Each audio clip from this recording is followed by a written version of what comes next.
अस्सलाम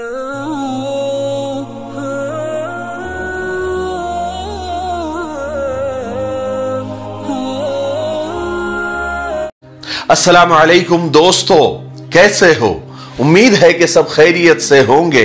अल्लाह आप लोगों को ऐसे ही खुश रखे। देखिए, सबसे पहली बात तो यह है कि मैं कोई सियासी विश्लेषक तो नहीं हूं, लेकिन 5 रियासतों के जो चुनाव हुए हैं और कल जो रिजल्ट आए हैं और जिस तरीके के रिजल्ट आए हैं उस पर मैं अपनी राय, अपनी बात जरूर कहना चाहूंगा। बहुत सारे लोगों को मेरी बात से इत्तेफाक नहीं होगा, कोई हरज नहीं है, लेकिन जो हकीकत है वो मैं आपको बताना चाहूंगा। देखिए, 5 में से 4 रियासतों पर, 4 राज्यों पर बीजेपी का जीत जाना मेरे लिए कोई शॉकिंग न्यूज नहीं है, कोई बहुत हैरान कर देने वाली खबर नहीं है। यह तो होना ही था। जिस तरह से कैंपेनिंग चल रही थी, जिस तरह से सारे मामला 2-3 महीने से चल रहे थे, इसलिए नतीजे मेरे लिए हैरान कर देने वाले नहीं हैं। 5 रियासतों के जो नतीजे हमारे सामने आए हैं, पंजाब को छोड़कर यूपी और दूसरे 3 रियासतों में बीजेपी की सरकार बनने जा रही है। अब हम में से बहुत सारे लोग ऐसे होंगे जिनको यह हकीकत कबूल करना, एक्सेप्ट करना मुश्किल लग रहा होगा, कठिन लग रहा होगा, लेकिन कबूल करना पड़ेगा। और जिनको मुश्किल लग रहा है वो क्या करेंगे? वो इसे ईवीएम का कमाल बताएंगे, ईवीएम में गड़बड़ी बताएंगे और फिर एक बार शुतुरमुर्ग की तरह रेत में सर छुपाने की कोशिश करेंगे। हां, ईवीएम से छेड़छाड़ और उसमें धांधली से मुझे इनकार नहीं है। मुमकिन है कि ऐसे कुछ मामलात जरूर हुए हैं, लेकिन अब नतीजे जो आ गए हैं, अब हमें उन्हें कबूल कर लेना चाहिए। मैं आप लोगों को एक दूसरी बात बताना चाहता हूं। देखिए ना, आप सामने वालों की सोच देखिए, उनका माइंड सेट देखिए। जो नेता अपने लोगों की, अपने धर्म की, अपने तबके की, अपने जात के बारे में सोचने वाला होता है, उसकी बात करता है, तो फिर वो अपने वाला कैसा भी हो, कितना भी बड़ा क्रिमिनल हो, कितने भी बड़ा गुनहगार हो, सारे लोग मिलकर उसकी हिमायत और उसकी तायीद करने लग जाते हैं। फिर परवाह नहीं है कि वो कौन है, सिर्फ हमारी बात कर रहा है, हमारे हक की बात कर रहा है, हमारे धर्म की बात कर रहा है, हमारे कम्युनिटी की बात कर रहा है, तो आंख बंद कर लेते हैं। और इसके उलट हमारे सामने सिर्फ जज्बाती बातें हैं, उभारने वाली, भड़काने वाली बातें हैं, जो बिल्कुल हकीकत से परे होती है। इससे हमें तो कोई फायदा नहीं होता, लेकिन सामने वाले हमारी बातों से, हमारी जज्बाती बातों से सामने वाले मुत्तहिद हो जाते हैं। और फिर इतने मुत्तहिद हो जाते हैं कि माजी में, यानी पास्ट में जो कुछ हुआ सब कुछ भुला देते हैं। जैसे आप खुद देखिए ना, हाथरस में दलित खातून की इज्जत लूटी गई, रातों रात उसे जला भी दिया गया, लेकिन 59% यानी 59% वोट वहां पर बीजेपी को मिले। लखीमपुर खीरी, जहां किसानों पर गाड़ी चला दी गई, किसानों को रौंद दिया गया, वहां भी भाजपा को वोट मिले। उन्नाव में जिस लड़की की अस्मत दरी की गई, उसकी मां को टिकट दिया गया, उसे उम्मीदवार बनाया गया, लेकिन 1% भी वोट नहीं मिला। इसका मतलब यह हुआ कि बरसों से जो फिरका परस्ती का बीज बोया गया था, आज वो बिल्कुल तनावर और मजबूत दरख्त बन गया है।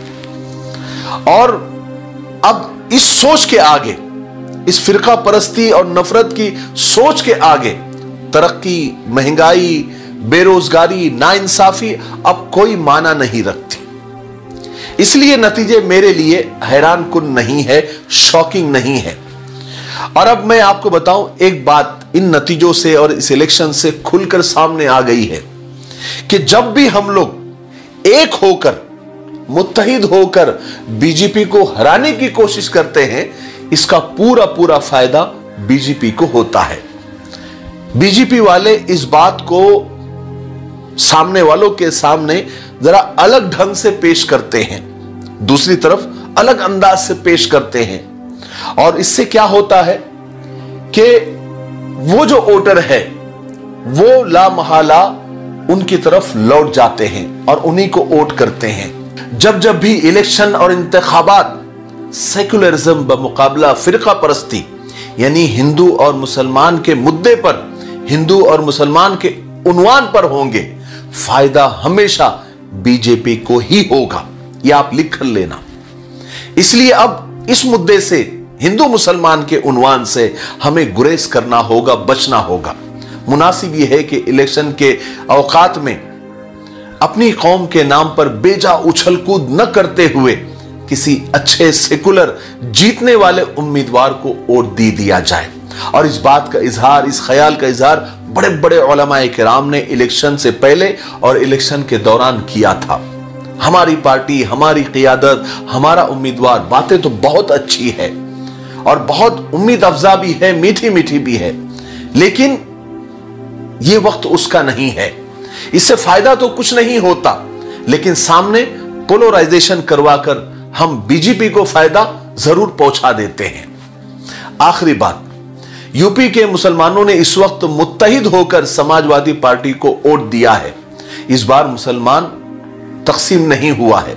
हमेशा इल्जाम लगता है कि मुसलमान के वोट तकसीम हो जाते हैं, लेकिन इस बार जो भी सीटें और जो भी फायदा समाजवादी को हुआ है वो सिर्फ मुसलमानों के इत्तेहाद की वजह से हुआ है। ना सेकुलर वोट मजलिस को मिला और ना ही मजलिस की वजह से मुस्लिम वोट तकसीम हुआ। जो कुछ हुआ वो कांग्रेस, सपा और बसपा की वजह से ही हुआ। लेकिन मैं आपको बताऊं, मुसलमानों को टेंशन लेने की जरूरत नहीं है। जो कुछ हुआ वो हमारी वजह से नहीं हुआ, इसलिए अपना दिल छोटा ना करें। योगी क्या है, ज्यादा से ज्यादा फिरौन हो जाएगा, और याद रखें फिरौन के मुकद्दर में डूबना ही लिखा है। इसलिए अल्लाह के फैसले पर राजी होना मोमिन की शान है। हजरत उमर रजी अल्लाह तआला अन्हु फरमाते हैं कि मुझे कोई परवाह नहीं कि मैं मालदारी की हालत में सुबह करूं या फकीरी की हालत में, क्योंकि मैं नहीं जानता कि इन दोनों में से कौन सी हालत मेरे लिए बेहतर है। मुमकिन है कि इसमें हमारी भलाई हो, इसलिए ज्यादा लोड लेने की जरूरत नहीं है, ज्यादा टेंशन लेने की जरूरत नहीं है। अपने काम से काम रखे, अल्लाह पर भरोसा रखे। बुरे वक्त की सबसे अच्छी बात यह होती है कि यह गुजर जाता है। हमें अपने आप पर काम करने की जरूरत है, अपनी सफों में इत्तेहाद पैदा करने की जरूरत है, अपने आप की इस्लाह करने की जरूरत है। आपस की रंजिशें, आपस की नफरतें, मसलकी झगड़ों से ऊपर उठने की जरूरत है। हमें अपनी सोच पर काम करना होगा और एक लॉन्ग टाइम प्लान पर हमें काम करना होगा। बीजेपी को जो आज फायदा हो रहा है ये उनकी 100 साल की मेहनत का फल है, ये 100 साल की मेहनत का नतीजा है। वो सिर्फ इलेक्शन से 2-3 महीने पहले जोश में नहीं आते, बल्कि मुस्तकिल काम करते रहते हैं। ठीक है, और हमारे लिए बड़ी खुशी की बात है और बड़ी उम्मीद अफजा बात है कि भारत का अक्सर हिंदू सेकुलर है, नफरत करने वाला नहीं है, मोहब्बत करने वाला है। बस उनके दिमागों में जो गलत फहमियां डाली जा रही है उसे हमें दूर करने की जरूरत है और एक साथ मिलकर हमें अपने मुल्क को आगे ले जाना है और हालात को समझना है, आंखें खुली रखनी है। सिर्फ जज्बाती बातें और भड़काने वाली बातें करने से कोई फायदा ना आज तक हुआ है ना आइंदा कभी होगा। इससे हमेशा नुकसान होगा और इससे तुम्हारा मेरा नहीं, हमारे प्यारे मुल्क को नुकसान होगा। इसलिए नफरत से और जज्बाती बातों से दूर रहे और अच्छे से प्लान करके और अच्छे से हमारे उलमाए किराम, हमारे अकाबिर की जो इस मशवरे होते हैं और जो उनकी राय होती है उस पर गौर करने की जरूरत है। ठीक है, मुझे उम्मीद है कि मेरी आज की जो बात है, जो मेरी राय है, वो आपको समझ आ गई होगी। तब तक मेरे लिए, पूरी उम्मत के लिए, पूरी इंसानियत, पूरी मानवता के लिए और हमारे प्यारे मुल्क भारत के लिए और यहाँ की अमन शांति के लिए, तरक्की उन्नति के लिए खूब दुआएं करते रहे। अस्सलाम वालेकुम व रहमतुल्लाहि व बरकातुहू।